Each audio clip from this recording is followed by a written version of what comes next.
Well, it was very frustrating. You know, the symptoms were showing up and I had trees just dying on me. And so it looked like a lack of water, you know, like we weren't getting enough moisture to the plants. So we started running our irrigation system heavier. We were flood irrigation, or it's all drip, but we were irrigating for about like 24 hours. They'd be getting 12 gallons of water, and then we'd try and do it again the following week. Plants never really responded to it. They would slightly, but not enough. I mean, we were putting a lot of water on it. Then we'd go through and take samples, and we'd find out that our nutrients are low. So we'd start applying, and we went up as high as 1.5 tons of fertilizer an acre. Things seemed to get worse. Nutrients level in the leaf analysis that we do every year didn't seem to respond much to it. Our micronutrients were low. I mean, I was just going through one thing and another. I was spinning my wheels basically, and I almost gave up farming at that point. What was the cause of Tommy Greenwell's dying trees? In the 1980s and 90s, other farmers in Kona had also noticed some odd things going on their farms. For a couple of years, I think that dry spell is causing that problem, but at certain area, I didn't have the problem, so it wasn't that the dry spell that caused the problem. The problem occurs primarily on the soil.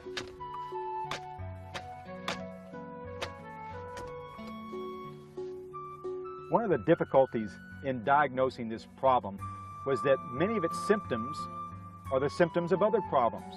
So we have to sort out the different problems.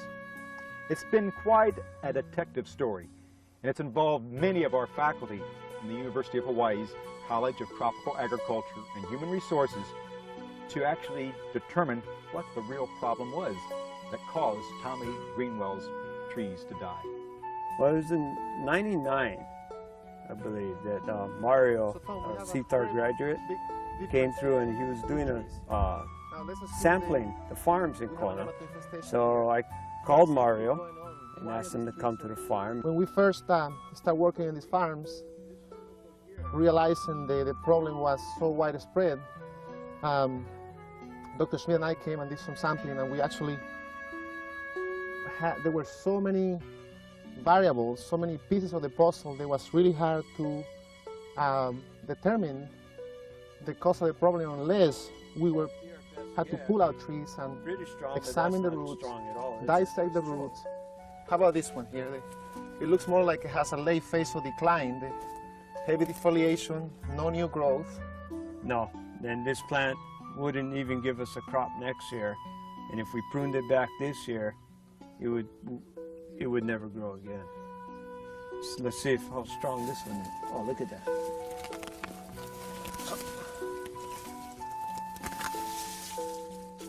It's a problem here. And that's when we started really digging into the root of the problem here. Now this tree here is basically surviving on this much roots. This is probably about 12-year-old tree, Tommy? This tree is 12 to 15 years old, yeah. He saw the devastation on the rest of my farm and realized I had a problem. And that was the start. Can you give me a sense of how it affected your production and yield on your farm? I'd say in times it was 30%, 40% of normal production. It's been directly responsible for tremendous replanting costs on a number of farms. And it's distributed widely over the area, approximately 85% of our farms. The problem is a serious one. CTAR scientists have determined that on some farms, yield losses are as high as 60%. Let's find out more about the problem and how our team of CTAR scientists determined the cause of Kona's declining coffee field.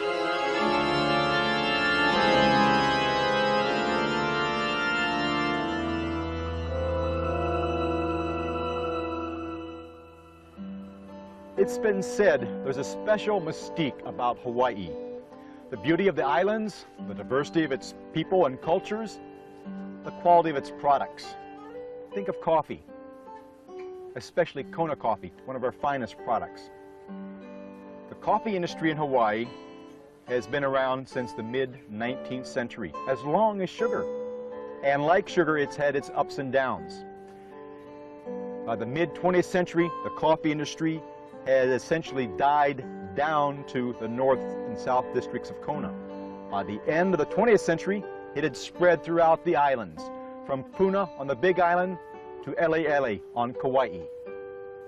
The farm gate value of coffee, the amount paid to farmers by processors, averages about $20 million a year. But this is not the only value of coffee. There's an added value. Consider the value of roasted coffee sold in our stores. That averages about $130 million a year, and that's just for Hawaii-grown coffee. There's other value being added. There's the value of coffee in terms of promoting festivals, farm tours, stays in rural bed and breakfasts, Hawaii regional cuisine, and souvenirs. These things promote the purchase of coffee after our visitors have returned home.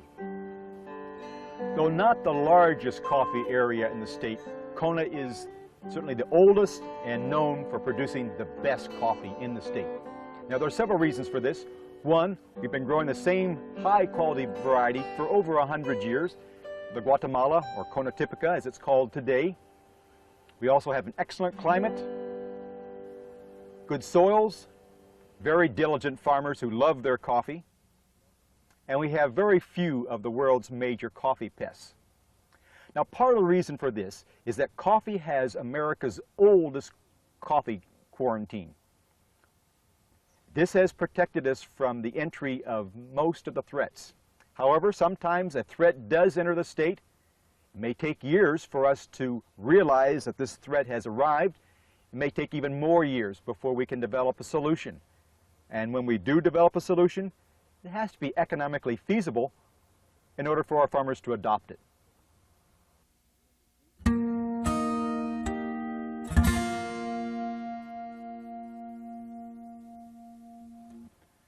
We continue our story, the case of a nematode Nemesis, with one of our CTAR scientists, Don Schmidt, a plant pathologist. Well, what led to the discovery of Tommy Greenwell's farm really started years before that.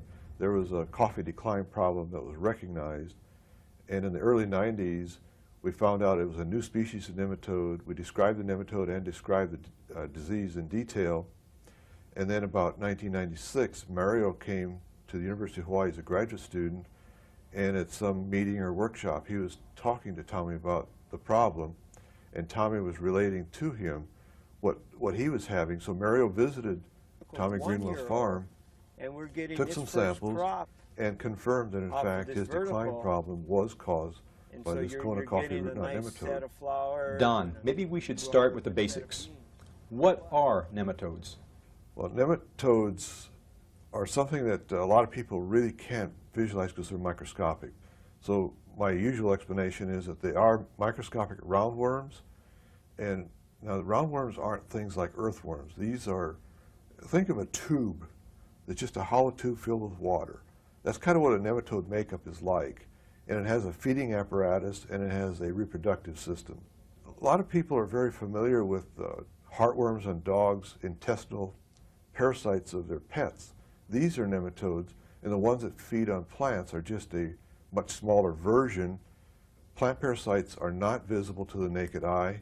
They tend to be about, on the average, 1 millimeter long. They're colorless, so in order to see them, they have to be removed from the soil and put in clear water and observed with a microscope. Is the Kona coffee root knot nematode a special kind of nematode? Are other kinds of nematodes a problem as well? The Kona coffee root knot nematode is really special in that it is a very aggressive and damaging nematode. It is much more damaging than other nematodes that we have throughout the state. And it has a very specific type of damage relationship with the plant. Do other coffee areas in Hawaii also have nematode problems? Well, in Maui, there is what we think is another new species, but it doesn't cause near as much damage. There's another root knot species, still different than the two that I've discussed in Kona and Maui, and it's not aggressive at all to speak of. It causes some damage, but slight. And there are other nematodes as well that aren't as aggressive, but by far the Kona coffee root knot nematode is the most serious nematode we have in the islands. The nematode causes its damage through the feeding process. The logical thing is that it just takes a lot of nutrients, but that's only part of the story. It does require food like all living beings, and in that process it causes the cells inside the root to start to swell and produce very large cells that become nurse cells. These nurse cells then draw nutrients from the rest of the plant, much like a fruit does when the coffee plant is fruiting. It has the highest demand for the nutrients produced by the plant. Well, now this specialized nurse cell that the nematode incited gets first dibs on the nutrients, if you will. And so that causes a tremendous draw, but that's only part of the story. There is a relationship there such that the roots start to break down and a lot of other organisms come in. And the nematode apparently also produces a toxic-like substance that causes a great deal of damage. How do they eat? What do they eat? Well, it's in this feeding process that I was just describing. They cause the plant to form this very large, specialized nurse cell.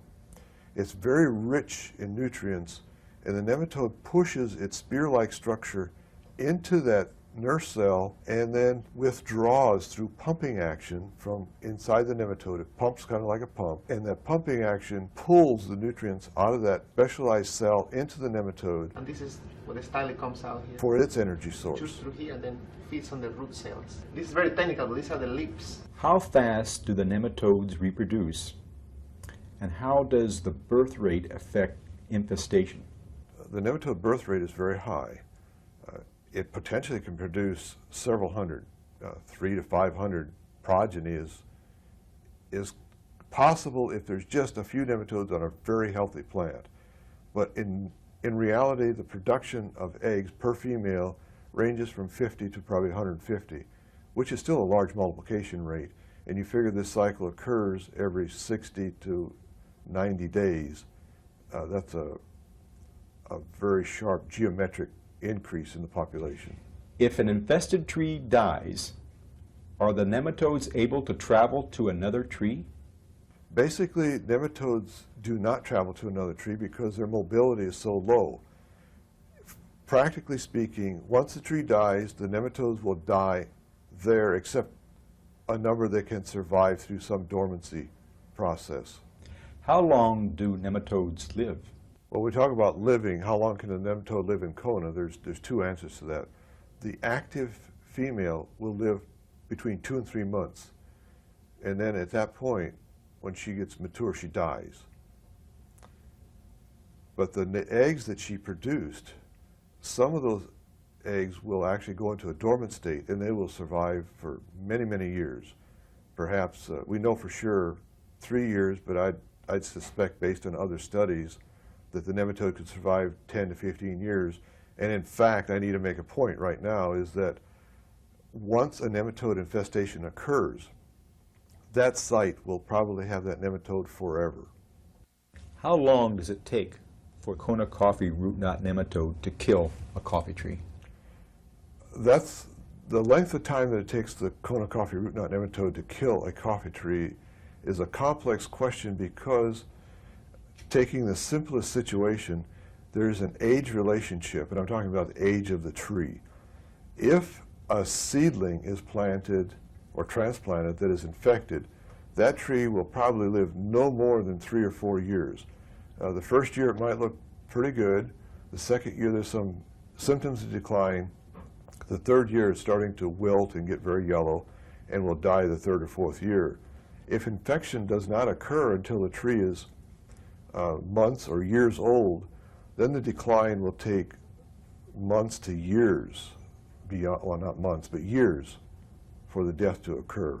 And the tree may not even die. It may just struggle with low production Forever. forever.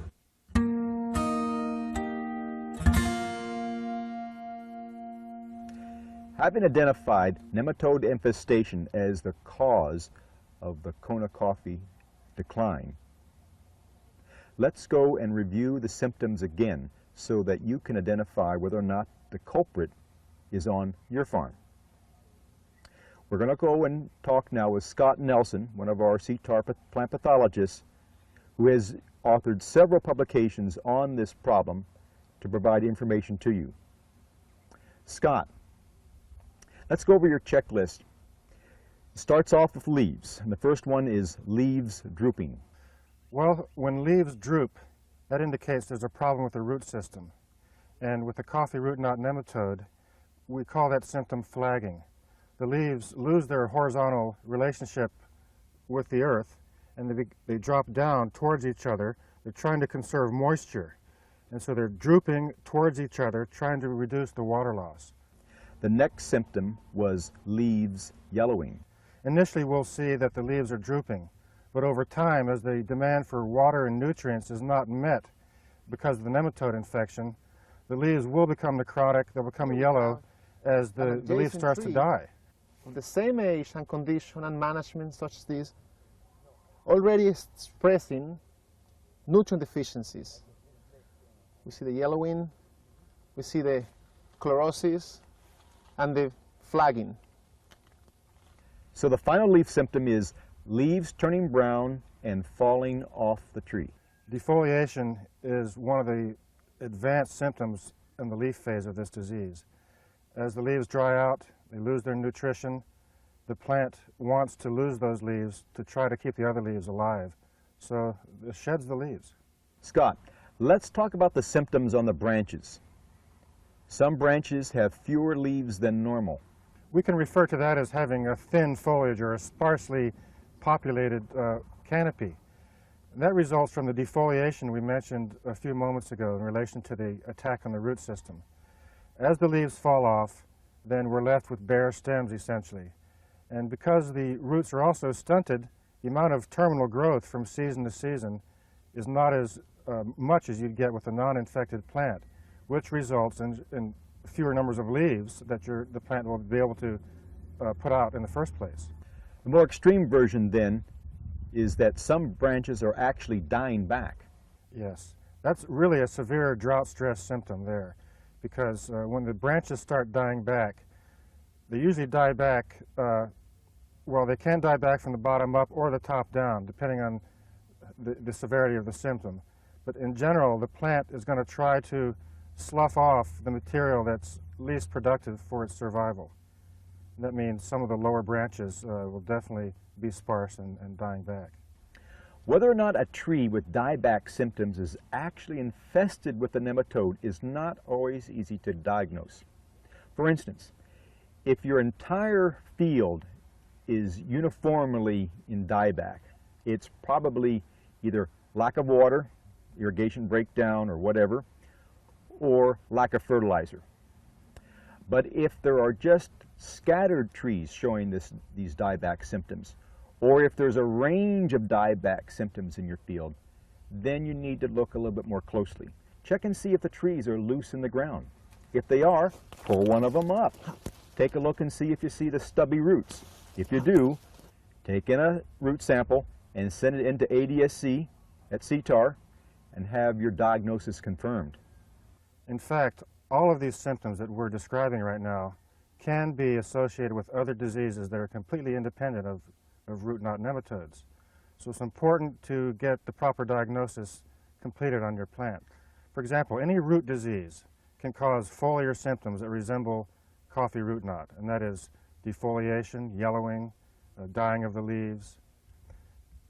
Over-fertilizing or maybe herbicide injury of the root system can also cause these symptoms.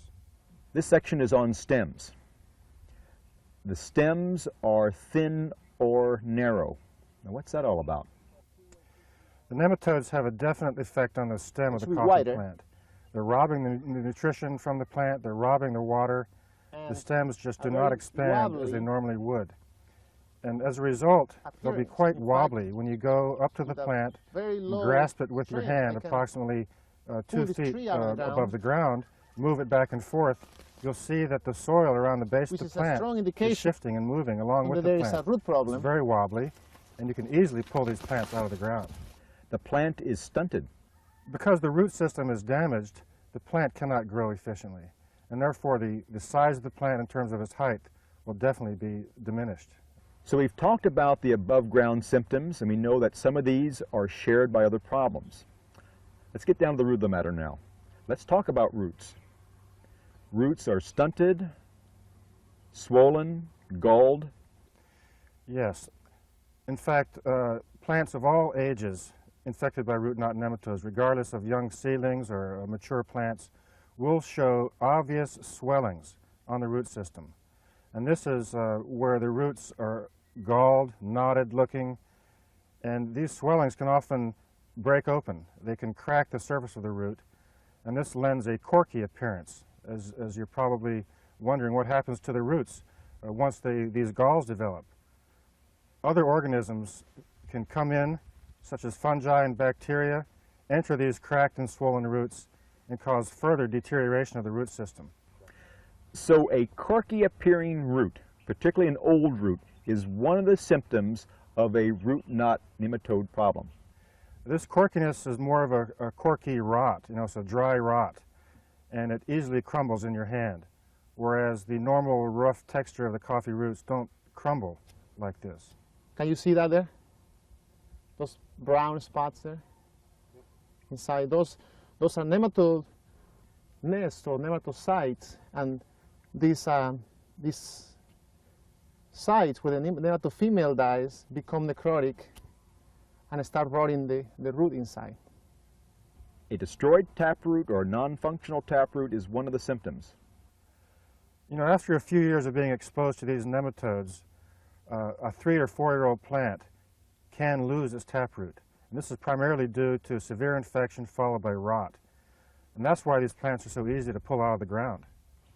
There are few secondary or feeder roots. The secondary or feeder roots are very important to support the water relations of the plant.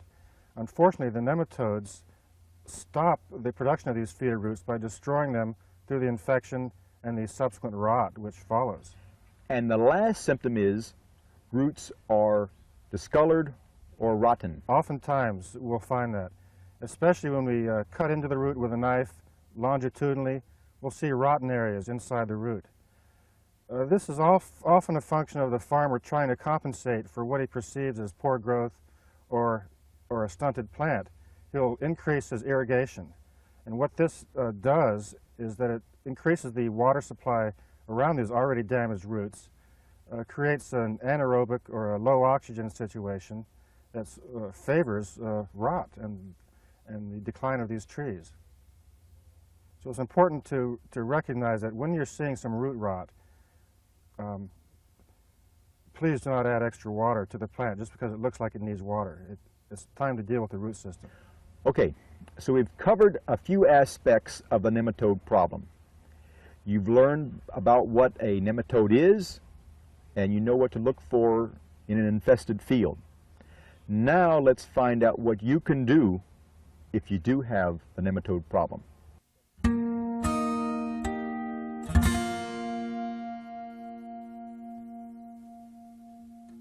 There are a couple of strategies now that you need to consider. First, what to do if you have a nematode-infested field.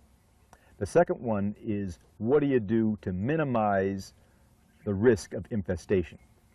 So let's continue our conversation with Scott. Scott, let's talk about how to manage a root knot nematode-infested coffee field. You've got it. There's no doubt about it. What do you do next with all these sick plants? Now we're talking about a large percentage of the farms in the Kona area. They have some sick trees. We recommend that those trees be removed and destroyed because the root systems are harboring large populations of nematodes. We recommend that you replant in those areas with appropriate materials. Suppose you have to remove a number of trees from your field, or you've got to remove an entire field. Are you just going to leave that field fallow? Fallowing is the practice of leaving the land rest, and we're talking about a weed-free fallow in the Kona area, if possible. By weed-free, we actually mean host-free. You know, some weeds are not going to host the Kona root knot nematodes, but by fallowing the field, the idea is that we're going to let the land rest. Over time, the nematodes will disappear, but it takes a long time, sometimes several years. And so when we're dealing with a large population of diseased plants that we've had to remove, we're then faced with the task of fallowing, because we cannot replant into that field with the normal susceptible materials. Now obviously some weeds are going to grow during this fallow period. Amaranth or pigweed, this is a major host. Yes, some of the important weed hosts that you want to avoid in the Kona area are spiny amaranth and heliograss. Those are the two, I think, largest nematode-supporting weeds that we have in this area. Also, if you're considering any intercropping with vegetables, please do not do that, because most vegetables are very susceptible to root knot nematodes, and especially this species. Now we have a publication in our extension office that lists the host range of this organism, of these nematodes, and we invite you to come and get a copy of that. There are poor hosts and there are very good hosts of this nematode among the weeds in Kona. So even if you have volunteer grasses showing up in your field, that could be okay. But the main thing is you don't want heliograss showing up in your field. Yes, we don't want heliograss. Other grasses may be all right. We do have the ability to identify these grasses and determine if they're hosts of the nematode. So when in doubt, bring in a sample of the root system or the soil surrounding these roots. So let's talk about what you should be doing during the fallow period. The field is resting, but you're not. What should I be doing? Skip, you should be monitoring that field to see how the nematode population is doing, because you know, there is no recipe for the length of fallow that's effective. You will have to determine that based on your sampling. We recommend that you do not replant into that field until the nematodes are basically below detectable levels. So how might you judge the level of nematode infestation on your farm? Mario is going to take us through the soil sampling procedure. We're going to properly demonstrate how to collect a soil sample for nematode assay. The soil sample could be collected anytime, particularly around the rainy season when the nematode population increases. Normally, you will come to a tree that is adjacent to a tree that you suspect had died from nematodes, and you locate yourself near the dripping zone here, and start digging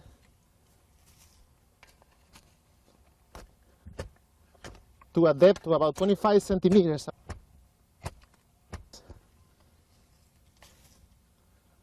Making sure that you get coffee roots, if possible.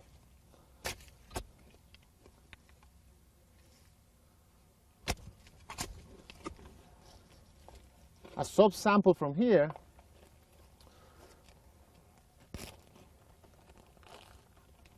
will be collect. You can take a little bit more from here.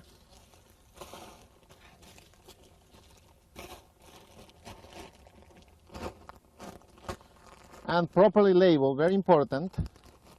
So in the laboratory we know exactly where your sample came from, and we can confirm with precision and accuracy the identity of the sample. So let's label this tree 1 farms. and the date, February 8, 2002.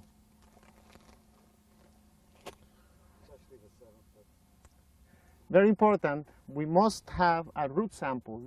The Kona coffee nematode, due to the environmental conditions of Kona, is very adapted to the soil conditions, and it tends to live in the roots. It spends part of the life cycle inside the root system. So we must submit with the soil sample a root sample. These are coffee roots here. We will need to have a handful of roots, sufficient enough to run the laboratory exam.